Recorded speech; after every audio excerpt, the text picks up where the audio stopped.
오늘 제목은 경건주의 개혁과 이제 선교라는 제목이고요. 흠이 없는 경건이라는 제목을 붙였는데, 경건주의라고 하는 것은 여러분 우리가 17세기는 굉장히 딱딱한 시대입니다. 세계사 속에서 굉장히 딱딱하고 정치적으로는 절대 왕권이 강조되던 시기였고, 교회적으로는 교리가 너무 강조되던 시기예요. 굉장히 교리가 강조되어서 교회 안에서는 은혜보다도 뭐가 중요했냐면 교리가 중요했어요.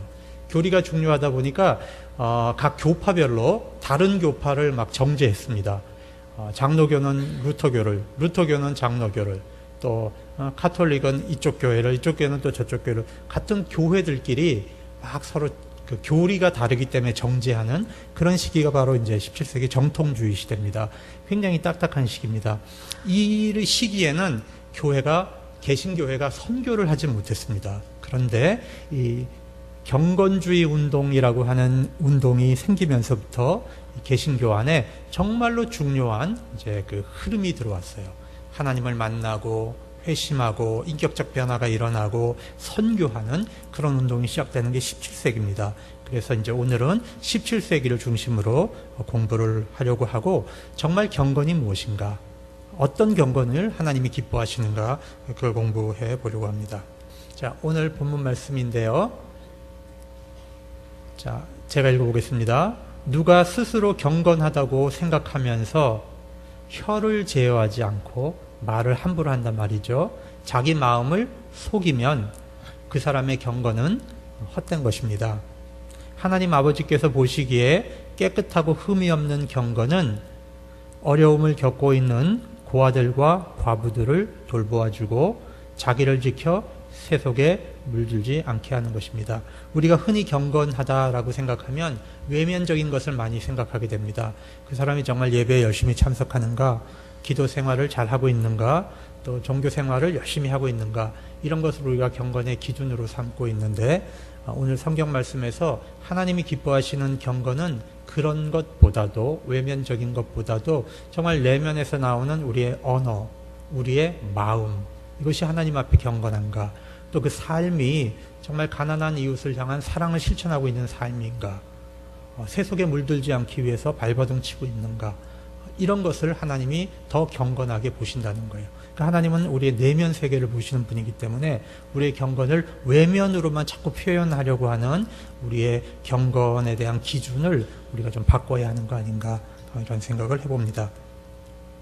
자, 오늘 강의 개요는 여러분 16세기 종교개혁이 일어났는데, 그 종교개혁이 끝난 후에 이 개신교회들이 생명력이 약화되기 시작했습니다.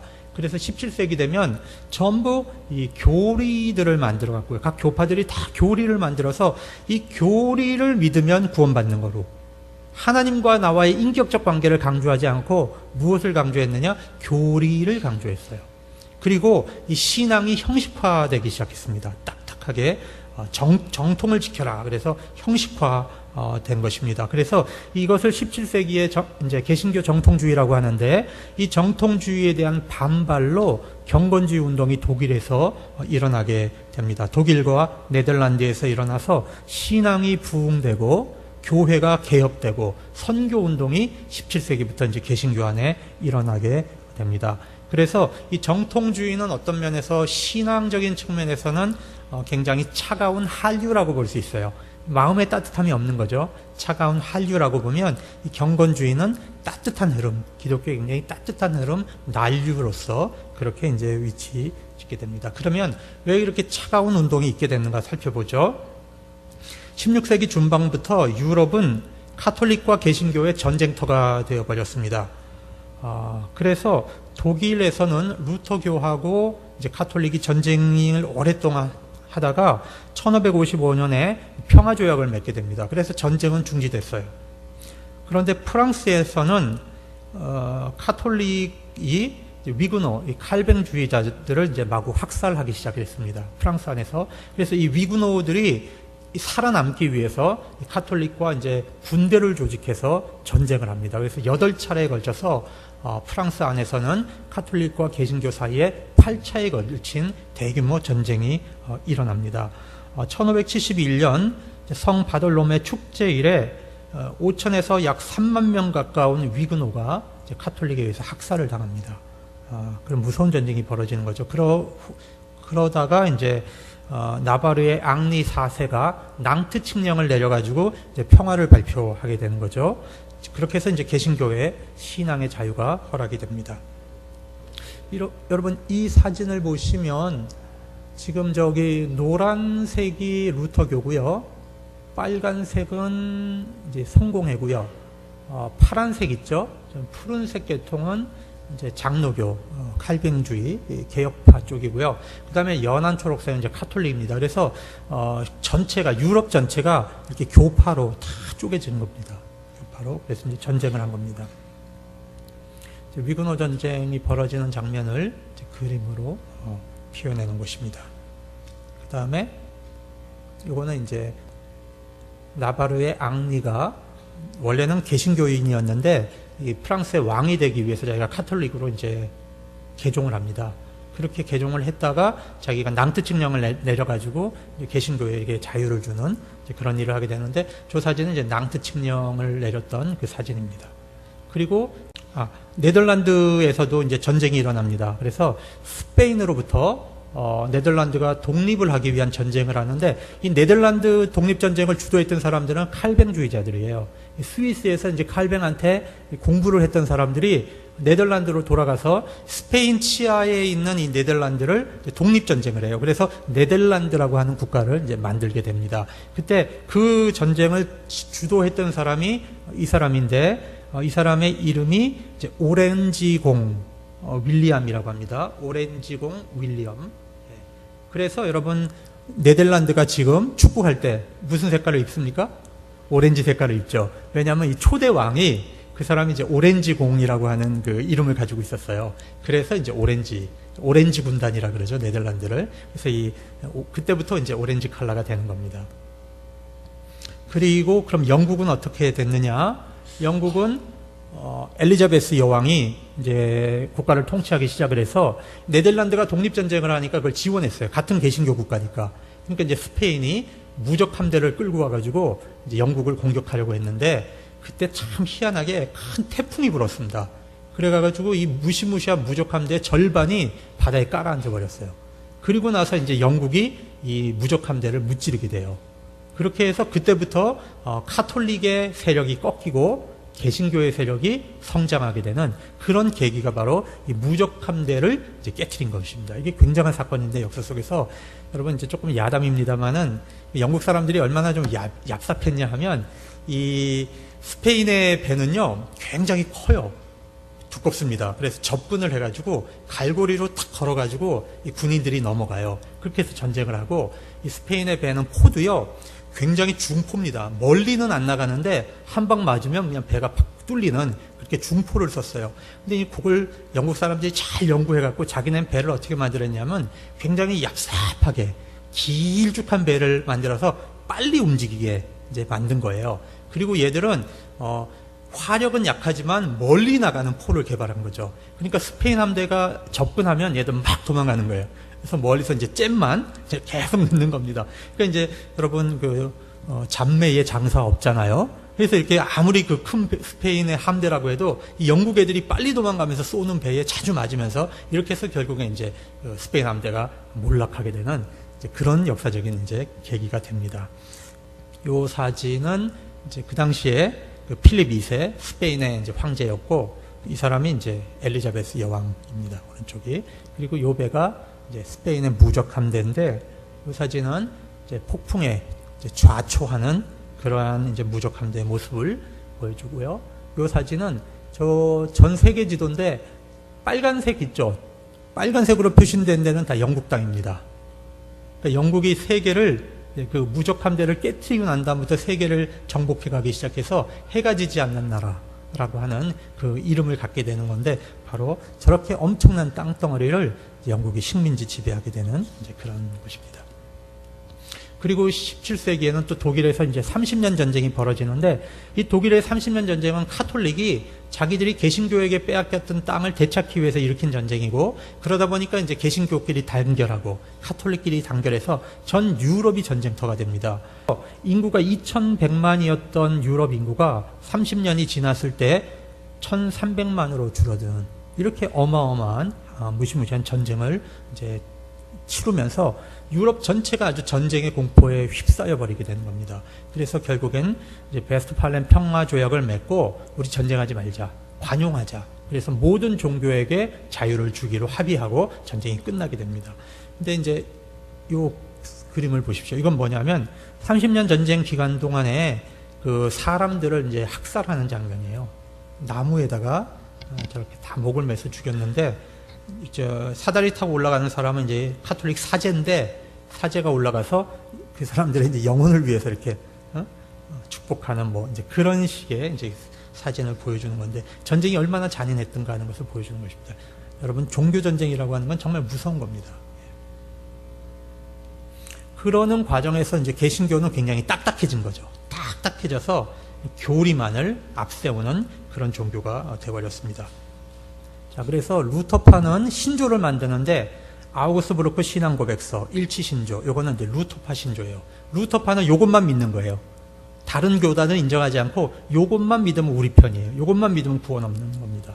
근데 이제 개혁파는 또 개혁파 나름대로 신조를 많이 만들었어요.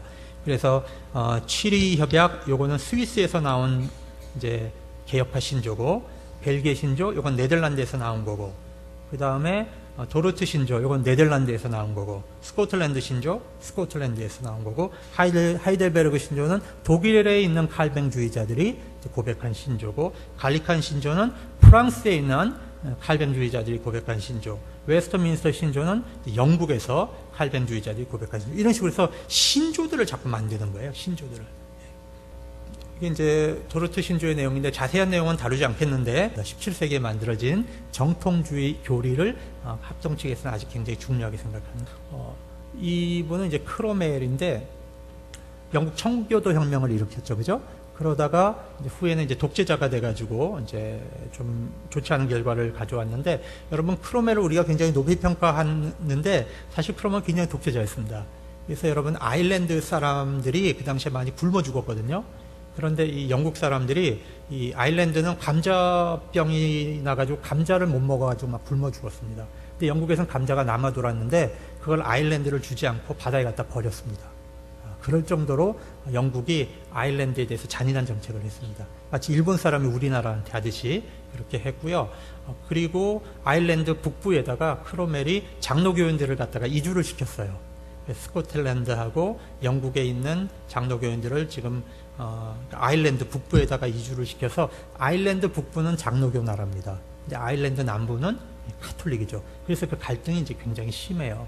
그래서 제가 아일랜드 친구가 하나 있는데 카톨릭이었어요. 그래서 한국을 방문했을 때 제가 이제 교회 가자 그러니까 어느 교회냐? 그래서 난 장로교회 간다. 장로교회 다닌다. 그랬더니 얘가 이제 하는 얘기가, 내가 장로교회 가는 사실을 알면 우리 할아버지가 무덤에서 떼굴떼굴 뒹군다. 이제 그럴 정도로 그 아일랜드 사람들은, 아일랜드 카톨릭은 장로교회에 대한 이 공포감이 있어요.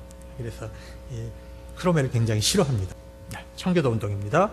청교도들은 이 영국의 성공회가 개혁하는 종교개혁이 이거 불충분하다, 하나님 말씀에 철저하지 않다, 그렇게 생각을 해서 조금 더 말씀을 충실히 선포하고 성도를 바르게 치리하는 경건한 목회자를 매우 중요하게 생각하는 것이 이제 청교도 전통입니다. 그래서 한국에 들어오는 장로교회는 성만찬이 굉장히 약화된 장로교회가 전파됩니다. 청교도가 미국으로 갔잖아요, 그죠? 미국을 거쳐갖고 장로교가 한국에 들어오면서 원래 이 성만찬이 굉장히 중요하게 취급되어야 됩니다. 여러분, 칼뱅 선생도요, 한 달에 한 번씩 성만찬을 하자 이렇게 제안을 했어요. 원래 시의회에다가. 근데 시의회에서는 그렇게 많이 할 수는 없다. 그렇게 해서 이제 조금씩밖에 못하게 됐는데, 원래 칼뱅 선생은 이 예배에서 성만찬을 굉장히 중요하게 생각했습니다. 그런데 성만찬이 약화된 장로교가 이제 미국을 통해서 한국으로 전해지면서 우리가 성만찬을 굉장히 약화시켰어요. 그런 거 우리가 알아야 됩니다. 그런데 이 청교도들은 이제 실천적인 것을 굉장히 중요하게 생각했습니다. 경건을 굉장히 중요하게 생각했고 회심과 성화를 중요하게 생각을 했습니다. 자, 이제 경건주의를 다뤄보겠습니다. 이 사람은 누구냐면 경건주의의 아버지라고 불리우는 야콥 슈페너라고 하는 사람이에요. 야콥 슈페너. 이분은 청교도들이 써놓은 그 철로 역정이라든지 이런 종교 문학을 많이 읽었어요. 그리고 성경을 많이 읽다가 이 기독교라는 게 뭐냐? 기독교라는 게 교리만은 아닌데 이게 뭐냐? 성경을 공부하다가 이래서는 안 된다. 그래서 이분이 이제 교회를 개혁해야 되겠다 생각을 한 겁니다. 그래서 복음이 중요한 것, 평신도가 중요하다. 그 다음에 자국어로 성경 공부하는 게 중요하다. 그런 것을 굉장히 이제 깨닫게 됩니다. 그래서 자기 집에서 루터교 목사인데 자기 집에서 소그룹 모임을 했어요. 소그룹 모임을 해서 거기서 성경을 읽고 기도하고 경건한 서적을 읽고 토론하는 모임을 하면서 그 안에서 변화가 일어나기 시작해서 사람들이 전에는 교리를 믿어야 교리를 인정해야 구원받는다고 생각했는데 그것보다 뭐가 중요해졌냐면 하나님과 나와의 1대1의 만남을 알게 되는 거예요. 이게 그래서 경건주의가 중요한 건 뭐냐면 하나님과 나와의 1대1의 만남을 통해서 회심 사건이 일어난다는 거죠. 여러분 우리 지금 이제 큐티 같은 거 하잖아요. 그죠? 그러니까 그 원조를 어디서 볼 수 있느냐? 이 경건주의에서 볼 수 있는 거예요. 큐티의 원조가 경건주의에서 나온다고 보면 됩니다. 물론 뭐 초대교회까지도 갈 수 있지만 근대에 와서는 이 경건주의 때부터 이제 그런 모임이 시작이 되는 겁니다. 그런데 이분이 하는 이런 신앙 방식이 이 정통주의 목사들 눈에는 이단으로 보였어요. 그래가지고 이 슈페너를 굉장히 좀 괴롭게 했습니다. 힘들게 하고 이단 정지하고. 그래서 이제 슈페너가 견디지 못하게 되는데 이분은 이제 경건의 열망이라고 하는 책을 써요. 경건의 열망에서 교회를 개혁할 때 이렇게 개혁하자. 우리가 이렇게 교회를 개혁해야 된다. 루터교를 이렇게 개혁합시다. 제안을 한 겁니다. 첫 번째, 집회나 가정에서 성경 연구를 하는 경건한 모임을 만들어라. 성경 연구를 하는 경건한 모임을 만들어라. 이 사람이 주장한 것은 교회를 개혁하기 위해서 교회를 분리하면 안 된다는 거예요. 그래서 주장한 게 뭐냐? 따라합시다. 교회 안에 작은 교회. 예, 교회 안에 작은 교회. 자, 우리가 교회가 부패했다고 해서 그 교회를 뛰쳐나가지 말고 그 교회 안에서 경건한 모임, 성경 말씀을 읽는, 기도하는 그런 작은 교회를 시작하자. 이것이 이제 슈페너가 시작한 개혁운동이에요. 굉장히 이건 중요해요. 교회를 분리하지 않고 그 안에서 개혁하는 길을 찾은 겁니다. 두 번째, 평신도에게 책임 있는 사역을 맡긴다. 그 전까지만 해도 평신도에게는 아무것도 맡기질 않았다는 거예요. 그런데 이분은 이 모든 그리스도인이 하나님 앞에 제사장이다. 이 종교개혁 전통을 살려가지고 모든 평신도들에게 사역을 맡겨야 된다. 이런 주장을 하게 됩니다. 그 다음에 세 번째, 기독교의 본질은 교리라기보다는 실천에 있다. 사랑을 실천하는 것이다. 그래서 이 사람은 실천을 강조한 겁니다. 그러나 교리 논쟁을 무시하진 않았어요. 필요한데 쓸데없는 거 하지 말고 꼭 필요한 것만 하자. 교리 논쟁은 꼭 필요한 것만 하는데 그 교리 논쟁을 할 때 뭐가 있어야 되느냐? 사랑이 있어야 돼. 여러분, 상대방을 우리가 논쟁을 하다 보면 이기고 싶어지죠. 그러면 미워하는 마음이 생기죠. 그러면 지는 거예요.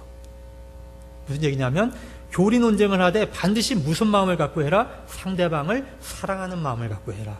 이거 굉장히 중요해요. 왜냐하면 논쟁이라고 하는 것은 사람을 딱딱하게 만들어요. 논쟁이라고 하는 것은 경쟁하게 만듭니다. 그런데 그것이 갖는 위험성을 이분이 잘 안 거예요. 그래서 우리가 누군가와 나와 신앙의 관점이 조금 다른 사람하고 대화를 할 때도 논쟁은 해야죠. 그렇지만 어떤 마음을 갖고 하라고요? 사랑하는 마음을 갖고 하셔야 돼요. 우리가 진짜 배워야 돼요. 우리 안에 미움이 생기고 저거를 이겨야지. 이런 마음이 생기면 이미 영적으로 우리는 지는 거예요. 그리스도가 주시는 사랑의 마음을 가지고 영적인 대화를 할 수 있어야 바른 교리 논쟁이 된다는 겁니다. 그 다음에 다섯 번째, 목회자를 훈련시킬 때 이론만 가지고 하지 말고 반드시 경건한 훈련을 시켜라. 목회자들에게. 그래서 신학생들을 경건한 목회자를 배출해야 된다. 여섯 번째, 그 당시는 설교 시간에 목회자가 올라와서 하나님의 말씀을 증거하기보다는 뭘 가르쳤냐면 교리 설교를 했어요. 교리 설교. 그런데 그 교리 설교가 하나님과 이 성도들과 1대1의 만남을 못 끌고 갔어요. 그러니까 그렇게 하지 말고 성도들이 내적인 변화를 가져오는 복음 설교를 해라. 그것이 바로 이제 슈페너가 개혁을 안으로 내놓은 것입니다. 자, 그런데 슈페너는 그 지역에서 결국엔 쫓겨나가지고 다른 지역에 가게 되는데, 나중에는 이제 베를린에 가서 루터 교회 감독이 됐고요.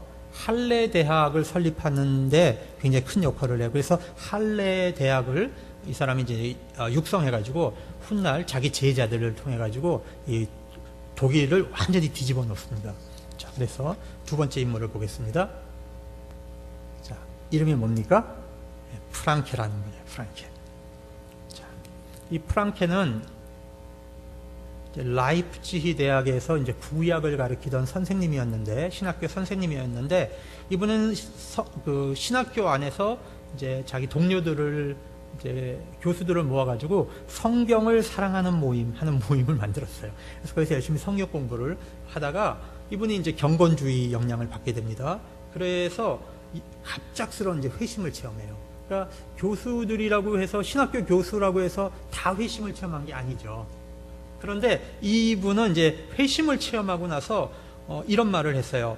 그 전까지는 하나님의 살아계시는 것을 내가 체험적으로 느끼지 못했는데, 회심을 하고 난 다음에는 마치 손을 뒤집는 것처럼 나의 모든 의심은 순식간에 사라지고 말았다. 그래서 여러분, 신앙은 뭐냐? 여러분, 신앙은 머리가 아니에요. 머리가. 신앙은 어디죠? 마음이에요. 예. 우리가 교리 지식을 아무리 머릿속에 집어넣어도 그게 신앙으로 가지는 않습니다. 그러나 거꾸로 우리에게 신앙이 생기면 그 다음 뭐가 필요해요? 텅 빈 머리를 채워야 됩니다. 지식을 추구하는 신앙, 그게 필요해요. 우리는 신앙이 먼저입니다. 그런데 신앙이 생기고 난 다음엔 알아야 되고 배워야 되고 공부해야 되죠. 그래서 이분은 이제 회심을 하고 난 다음에 이제 스페너를 찾아가요. 그래서 이 스페너의 이 종교개혁을 이제 받아들이는 겁니다. 그래서 이 프랑케도 쫓겨났어요. 이 정통주의 목사님들한테 쫓겨나가지고 이제 결국에는 어디로 가게 되냐면 이 슈페너가 있는 할레 대학의 교수로 가서 거기서 이제 학생들을 가르치게 되는데, 이 사람은 천재적인 조직력을 갖고 있어서요, 할레 대학을 이 경건주의의 중심주로 발전시켰어요. 그래서 처음에 이제 고아원을 세웠어요. 이 고아원에서 아이들을 잘 길러가지고 이 고아원에서 자라난 아이들이 훗날 공무원이 되고 장교가 되고 나라의 중요한 일꾼들을 이제 만들어내는 겁니다. 그래서 이 사람은 정말 교육을 통해 갔고요, 경건주의 교육을 통해서 독일을 완전히 뒤집어 놨어요. 예. 그래서 오늘날 독일이 저렇게 교육 전통이 깊고 이제 기독교적 뿌리가 있는 나라가 되기까지 바로 이 경건주의의 힘이 바로 이 독일을 완전히 바꿔놓은 것입니다. 그리고 이제 빈민자 학교를 세웠고요, 또 여러 가지 학교들을 세워서 이제 중요한 일을 하는데, 자 보시죠. 여기 바로 이제 할레 대학입니다. 이게 1698년도, 1698년도 이제 할레 대학의 모습이고요. 예. 교육기관은 이제 아동학교를 세워서 여기서 이제 귀족 자녀를 교육했고, 라틴어 학교를 세워서 여기서는 이제 교사, 신학자, 법률가, 의사, 실업자들을 배출했고요. 그 다음에 이제 독일 학교를 세워서 여기는 서민 자녀들을 이제 공부했고, 그 다음에 이제 무상학교를 세워서 빈자와 이제 고아들을 교육하는. 그래서 독일 교육 전통은 학비를 내지 않습니다. 지금도 거의 학비를 내지 않아요. 바로 이런 전통이 이 할레 대학에서부터 이제 세워지는 것입니다. 예. 그래서 프랑케가 죽을 때는 2200명이 경건주의 정신으로 교육을 받아서 공무원과 장교, 목사, 교수가 나와서 독일을 뒤바꿔 온 것입니다. 그래서 제가 여러분, 이제 이 나라와 민족을 살리는 길은 기존 공교육에 맡겨놓을 수가 없습니다. 이미 교육은 다 무너졌습니다. 그죠? 지금은 이제 성적 올리는 교육만을 시키는데 인격 교육을 하는 교육기관은 이제 찾아보기 힘들어졌죠. 이건 지금 누가 해야 되느냐?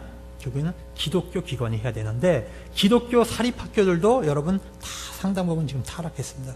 사립 비리들 터지는데 대부분이 미션을 자칭하는 학교들에서 터집니다. 그럼 우리가 이거 어떻게 해야 되느냐? 교회가 해야 돼요. 교회가. 교회가 우리 자녀들을 이 교육하기 위한 시스템을 연구하고 어떻게 우리가 신앙적으로 인격적인 교육을 할 수 있을까? 이걸 지금 책임지고 우리 교회가 감당해내야만 우리 자녀들을 정말 하나님의 뜻에 맞는 그런 교육을 제공할 수 있게 되는 것입니다. 저는 교회가 할 일 중에 정말 중요한 일이 이것이라고 생각해요. 단순히 주일학교 교육만 가지고는 안 되고요. 정말 아이들을 인격적으로 훈련시킬 수 있는 그런 중요한 교육기관을 교회들이 조금 만들어냈으면 좋겠다. 이 할례에서는요, 정말 그런 교육을 한 겁니다. 철학이나 신학 논쟁보다는 정말 성경을 읽고 성경대로 살려고 하는 그런 이제 사람들을 길러내고 초교파적으로 온 유럽에서 청년들을 다 초청을 해서 불러 모아서 훈련을 시켜가지고 다시 돌려보내요. 그럼 이 청년들이 그 할례에서 교육받은 걸 가서 실천하는 거예요. 고아원 만들고 가난한 아이들 돌보고 또 교육하고 이런 식으로 해서 각 나라가 이 기독교 정신이 퍼져가는 그런 교육 운동이 바로 이 할례에서 시작이 됐습니다. 그리고요, 이 프랑케는 개신교 최초로 선교사를 인도에 파송했어요. 그러면 왜 개신교는 선교사를 그동안 보내지 못했을까? 16세기에. 그거는 여러 가지 이유가 있는데 몇 가지 이유만 말씀드릴게요. 첫 번째, 여러분 카톨릭하고 전쟁을 하고 있었죠. 그죠? 그렇기 때문에 개신교가 선교를 할 역량을 외부로 뺄 수가 없었어요. 자기를 지키는 데만 급급했습니다. 그렇기 때문에 외부로 선교할 수 있는 그런 에너지가 1차적으로 없었습니다. 두 번째로는 해외로 나가려면 배가 있어야 됩니다. 근데 지금 유럽의 바다는 누가 장악을 하고 있었죠? 스페인하고 포르투갈이 장악을 하고 있습니다. 그래서 개신교 배가 나가면 그건 다 죽는 겁니다. 그렇기 때문에 해외로 그 선교적인 역량을 가져나갈 수가 없었던 겁니다. 그런데 또 신학적으로도 이 교리를 딱딱하게 갖고 있다 보니까 선교할 그 따뜻한 마음을 못 가진 거예요. 그런데 이 경건주의 운동이 일어나면서부터 교육을 하고 사람을 길러내면서부터 이 선교의 미션에 눈을 뜨기 시작한 거예요. 그래서 이 할례 대학 출신자들이 최초로 인도에 가서 개신교 최초의 선교사로 인도에 가서 선교를 이제 하게 되는 것입니다. 예. 그래서 인도에 이제 할례 선교 기지를 세우고요. 치켄발크하고 이제 플리차우라고 하는 선교사를 보내게 되는데 그 중에 한 사람이 이 사람이에요. 되게 뚱뚱하죠. 예. 치켄발크라는 사람인데 이게 이제 인도 우표입니다. 인도에서는 이제 개신교 선교사가 이제 처음 온 거잖아요, 그죠? 그 사람을 기념하면서 이제 우표를 찍었네요. 2006년도에 나온 우표네요. 이 경건주의가요, 또 중요한 일을 많이 했는데 오늘 성경 읽은 말씀 중에 진정한 경건은 뭐라 그랬어요? 고아와 과부를 돌봐주는 것이다. 그래서 이 경건주의는 빈곤 퇴치에 힘을 씁니다. 가난한 사람을 돌보기 시작했어요. 그리고 노예 제도를 타파하는데 앞장서서 이 경건주의자들이 이제 나서게 됩니다. 그리고 교도소 안에서 인권이 엉망이었기 때문에 이 교도소를 개혁하는 일을 또 하게 됩니다. 그리고 가난한 사람을 구제하는 일. 그래서 경건주의는 이 사회 봉사하는 일에 눈을 떠서 많은 사람들을 구제하는 일을 했고요. 또 경건주의는 큰 공헌 중에 하나가 찬송가, 뜨거운 찬송을 많이 불렀어요. 여러분, 이 정통주의에서는 찬송을 잘 못 불렀습니다. 왜냐하면 이 칼뱅 선생은 이렇게 가르쳤어요. 사중화음으로 부르지 마라. 이게 사중화음으로. 왜냐하면 사중화음으로 부르다 보면 사람이 하나님을 찬양하는 데는 잊어먹고 그 화음의 아름다움에 빠져갖고 본질에서 벗어날 수 있다. 루터는 안 그랬어요. 루터는 어떤 형태로든지 모든 음악이든지 하나님을 찬양하는 거면 오케이다. 그런데 칼뱅은 뭐라고 했냐면 사중화음으로 부르지 말고 단음으로 시편을 가지고 하나님을 찬양해라. 그래서 우리 장로교 전통에서는 사실 찬송가가 별로 그렇게 발전을 못한 거예요. 근데 루터교에서 이제 굉장히 많이 발전을 했는데 특히 경건주의자들이 찬송가를 굉장히 많이 뜨거운 찬송가를 불렀습니다. 그래서 오늘 제가 찬송을 같이 하나 부르고 싶은데 여러분 20장 다 감사드리세라는 찬송이 있거든요. 요거가 바로 이제 경건주의 쪽에서 나온 찬양인데 이건 부르지 않고 그 옆에 거 요거 말고 요거 네. 반주 좀 해줘요.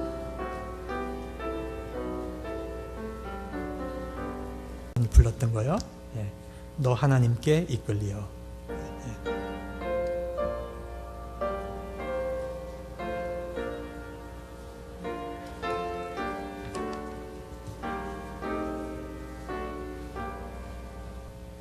이분은 진젠도르프 백작이라는 분입니다. 이 진젠도르프 백작은 아버지가 일찍 돌아가시고 엄마가 이제 재가함으로써 혼자 됐고요. 유복자로서 할머니와 할아버지가 길렀는데 이 할머니 할아버지가 굉장히 이제 경건주의자들이었어요. 그래서 이 진젠도르프가 어렸을 때 할례로 보내가지고 거기서 이제 교육을 받도록 이제 그렇게 했고 이제 법을 공부했습니다. 그리고 나서 이제 진젠도르프가 이제 해외를 이제 여행을 하면서 여러 교회를 이제 보게 되는데 어느 날 이제 그 박물관에서 그리스도의 십자가 상을 이제 그림을 이제 보게 되는 것입니다.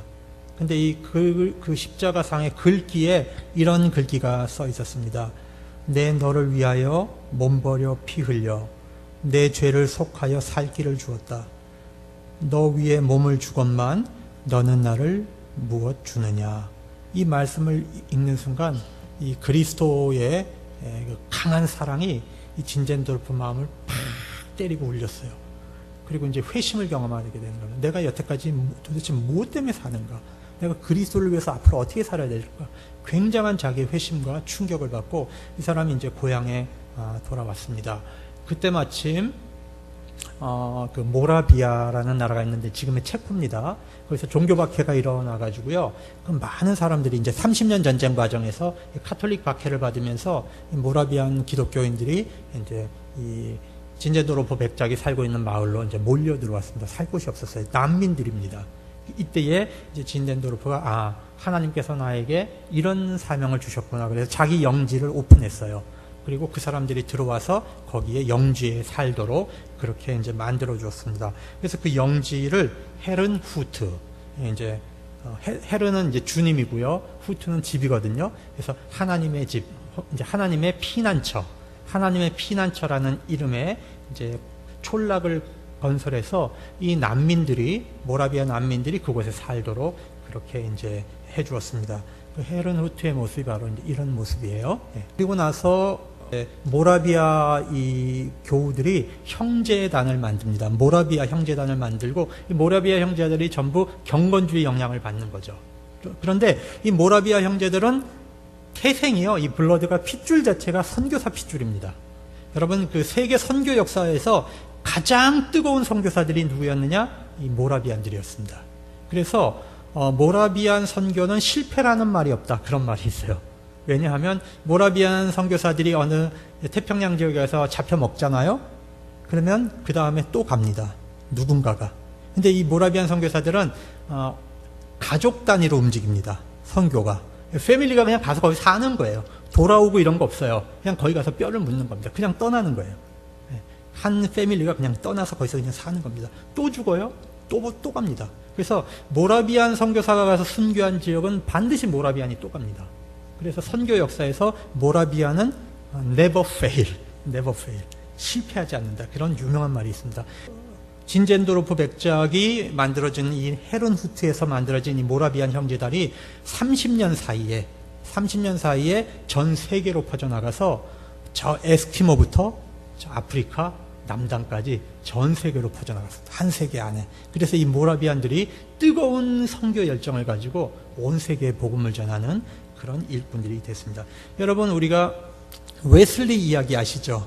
웨슬리가 배 타고 미국에 갈 때 풍랑이 일어나가지고 자기는 이 죽음의 공포 때문에 부들부들 떨고 있는데, 여러분, 한 무리의 평신도 집단이 그 안에서 하나님을 막 찬양하는 이 장면을 보고 이 웨슬리가 충격을 받잖아요. 그래가지고 이제 나중에 지도자를 찾아가서 왜 저는 그 가운데 평화가 없습니까? 그러니까 그 사람들이 누구였냐면 바로 모라비안 사람들이에요. 26명의 모라비안이 이 독일에서 미국에 선교하기 위해서 가고 있는 그 배에 웨슬리가 탄 거였어요. 하나님이 그 모라비안을 만나게 하신 거죠. 그랬을 때 모라비안 지도자가 당신은 구원의 확신이 있습니까? 목사에게, 평신도가 당신은 구원의 확신이 있습니까? 이 말에 그냥 충격을 받는 거예요, 웨슬리가. 그래서 웨슬리가 회심을 하고 훗날 이제 감리교의 지도자가 되는 거죠. 부흥운동의 지도자가 되는 겁니다. 바로 모라비안이 그런 영적인 파워가 있었어요. 놀라운 분들입니다. 예. 한국에도 모라비안 출신 선교사가 호주 선교사 중에 한 분이 모라비안 출신 선교사로 한국에 이제 온 분이 있습니다. 그러면 경건주의 운동이 우리에게 남긴 교훈은 무엇일까요? 그것은 이 경건주의는 영적인 고갈 상태에 빠져 있는 독일 프로테스탄트, 이 교리에 빠져가지고 정말 하나님과 나와의 인격적인 관계를 모르고 있었던 교회에 새 영적인 힘을 불어넣었어요. 교리가 사람을 구원하지 않습니다. 하나님과 인격적 만남, 이 회심하는 사건, 중생하는 체험이 없이는 절대로 구원이 일어나지 못한다라고 하는 굉장히 중요한 사실을 경건주의자들이 역사에 알려주었습니다. 그리고 목회와 설교의 질을 향상시켰어요. 교리를 설교하는 것이 아니라 성서의 하나님의 말씀을 설교하게 그렇게 이제 질을 바꿨고요. 그 다음에 이제 평신도 교육을 강화시켜서 독일 전체가 이 교육 제도가 바뀌는, 그리고 독일 전체가 새로워지는 그러한 놀라운 영적인 힘을 발휘했습니다. 또 중요한 것은 가난한 사람에게 눈을 돌려서 진정한 경건은 외적인 것이 아니라 내면 세계이며 가난한 이웃을 돌보는 것에서 나타난다라고 하는 그런 놀라운 실천을 이분들이 보여주었습니다. 신앙개혁 부분입니다. 하나님과 내면적 인격적 만남이 중요하죠. 회심과 중생의 체험이 없는 지식적인 신앙은 개혁되어야 됩니다. 그리고요, 구원과 성화가 분리되면 안 돼요. 우리는 다 예수를 믿음으로 구원받는다고 생각해요. 근데 개신교의 약점이 무엇입니까? 우리가 성화의 삶을, 이웃을 사랑하는 삶으로 우리의 이 구원이 연결이 안 된다는데 지금 한국교회에 위기가 있습니다. 여러분, 자기가 믿고 하나님 앞에 구원을 받았으면 그건 자연스럽게 실천하는 삶으로 이게 연결돼야지만 그 구원받은 증거가 나타나는 거예요.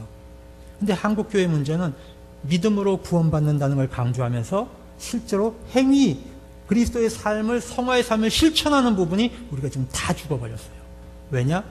우리가 교회 성장하는 과정에서 한국 장로교회가 7위를 놓쳤어요. 아무도 7위 못합니다. 한국교회 지금. 왜? 7위 하려고 그러면 받아들입니까? 다른 교회 가죠.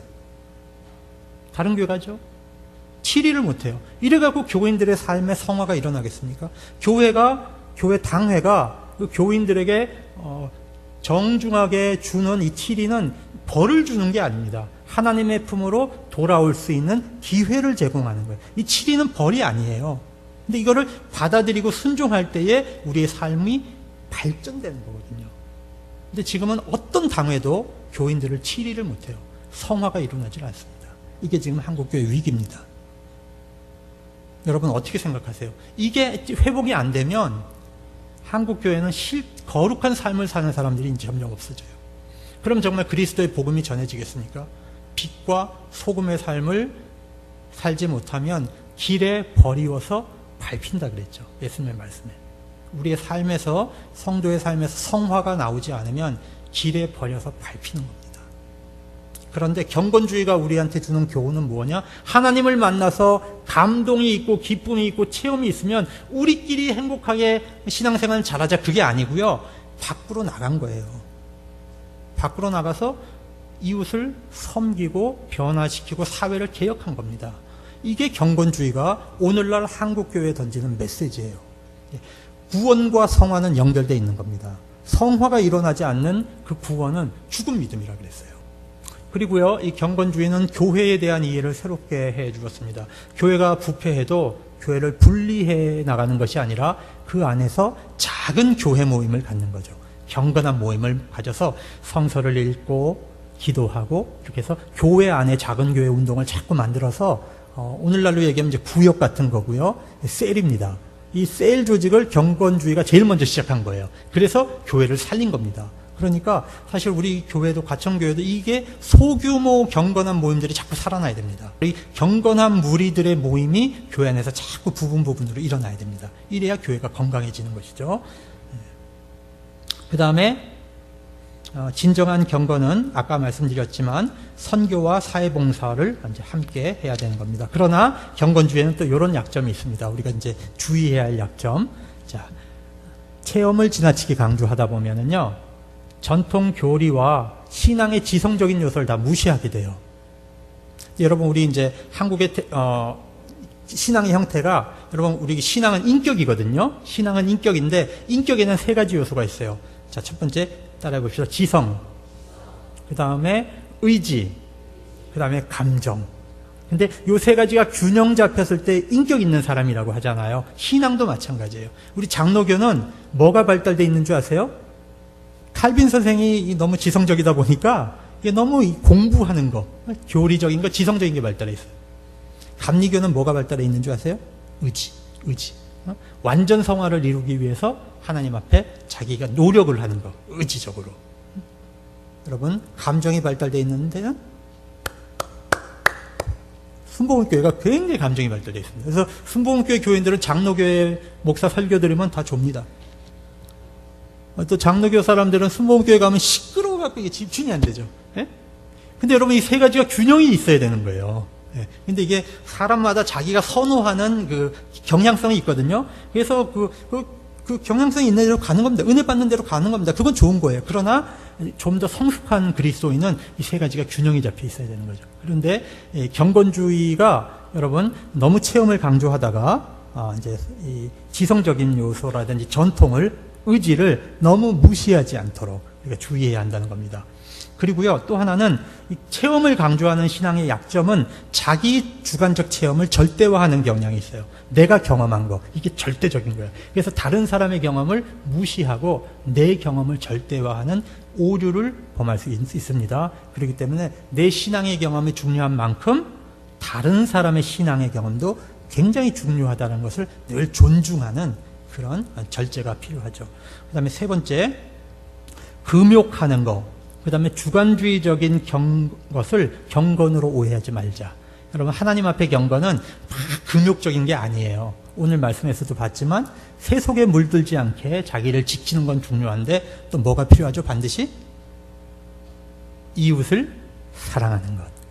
이 사랑을 실천하는 게 경건의 필수 요소입니다. 그래서 우리 칼뱅 선생이 굉장히 중요하게 지적을 했는데, 경건은 하나님 사랑과 이웃 사랑이 함께 하는 것이에요. 함께 하는 것. 하나님만 사랑해도 그게 경건이 아니고요, 이웃만 사랑해도 경건이 아니다. 하나님 사랑과 이웃 사랑이 함께 이루어질 때 참된 경건이다 그랬습니다. 그리고 사회봉사를 할 때에 너무 개인 윤리만을 생각하지 말고 이 구조적인 문제, 이 구조의 잘못도 이제 기독교적으로 바꾸려고 하는 그런 눈을 가져야 되겠다. 이런 면으로 우리가 이제 경건주의의 약점을 지적해 볼 수가 있겠습니다. 자, 오늘은 경건주의가 우리 교회사 속에서 어떤 영향을 가져왔는가, 그것에 대해서 이제 공부를 했습니다.